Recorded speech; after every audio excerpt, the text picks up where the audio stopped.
What is happening, my Real Cinema Lemon Nation? I am feeling so much better from being sick the past week with the flu, and that was honestly a god-awful thing that I do not want to go through again, but most likely will. But today I want to talk about Scream 7. The key cast for Scream 7, the people I feel like who would fit specific roles within this film, and honestly, get your point of view as well on it. Now, after doing a lot of research with what the possibilities could be for the next installment of the Scream franchise, I do have a way to kind of push Melissa Barrera and Jenna Ortega out of the picture, but not fully out of the picture, if some of you know what I'm kind of getting at here. Now, in the past films, we did have a little glimpse hearing about the father of Sam, the one who basically raised her, as well as the mother of Sam and Tara. So to start, we have Rohan Campbell, who played Corey actually in David Gordon Green's Halloween Ends. Now, the reason why I kind of chose this guy is specifically because the way he looks. Now, Scream is also notorious for the people that they choose for their films, very unique features to their faces,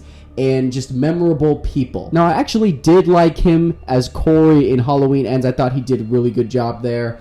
Was I a big fan of that movie? No. But I felt like that his character really kind of saved the film as a whole. But moving forward, I feel like that he would fit into the movie pretty decently well. No matter what kind of character you give him the friend of a friend who knows somebody who is involved with the friend group who is going to get executed kind of like midway through the film, but don't make him the killer because I feel like he is too well known from that Halloween Ends film to be a killer. You know what I mean? Moving into our next person, I have Jake Abel. Jake Abel actually played Luke in the old Percy Jackson films. You remember those old terrible Percy Jackson films that honestly everyone watched once? It was like, what the fuck was that? But in addition to his acting skills, he honestly gives off such a creepy, off-putting vibe that I feel like would fit into the world of Scream, as well as, you know, just the execution and the way he actually presents himself, playing kind of like a psychopath character. Now looking back to Percy Jackson, he did a pretty decent job there, as well as he played in James Wan's Malignant,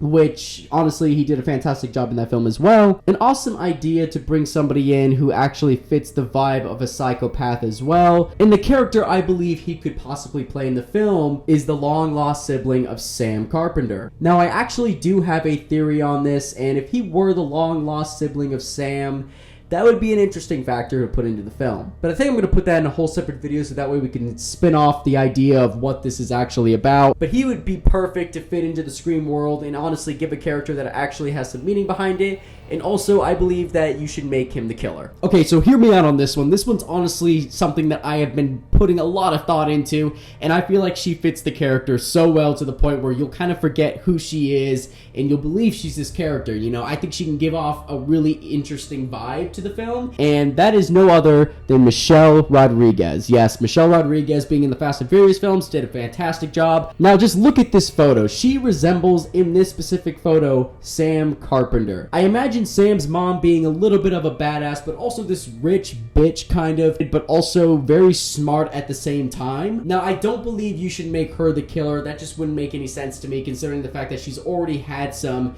you know, bad things going on with Sam and Tara in the past. She's cut them off and all this stuff.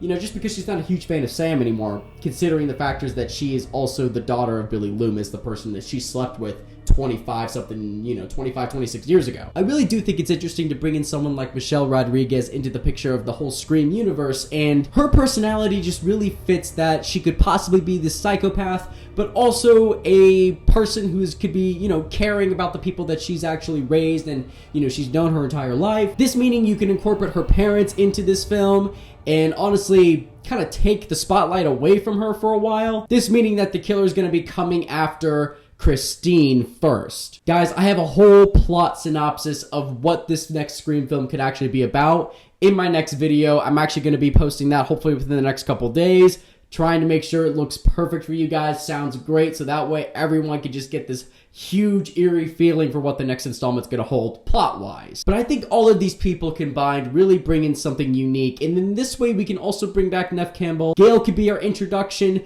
to the whole film itself and be our first kill. And then we also have Patrick Dempsey, who was just recently in the film Thanksgiving, did a fantastic job playing a psychopath, but obviously he's not a psychopath in this film. I do believe that his character is honestly going to give us a lot of interesting factors to kind of implement into it. Him kind of coming in for Dewey, kind of taking that role for Dewey. Now, bringing Chad and Mindy back into the film is a must. Now, what wouldn't make sense is if they cut off the core 4 characters and split them apart.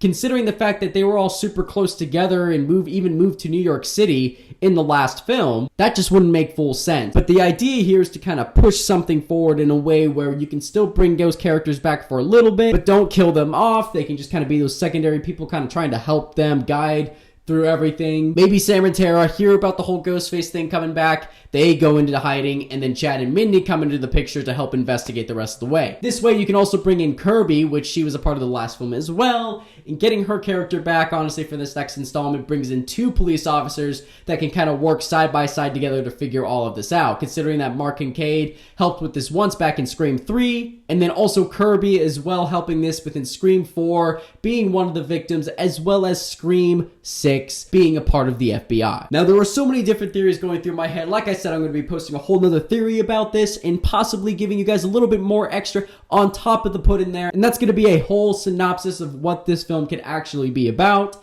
Basically a whole outline of every single thing that's going to happen within the film. I'm looking for that to be actually my longest video so far, and so this can be the next video that you guys are listening into your car, just kind of theorizing in your head about what this next installment can actually hold for us. But that is all I have for you sexy lemon people. What do you think about my casting choices here? Leave your thoughts and comments down below. Subscribe to the Lemon Nation if you haven't already. And as always, guys, never forget that lemons fly.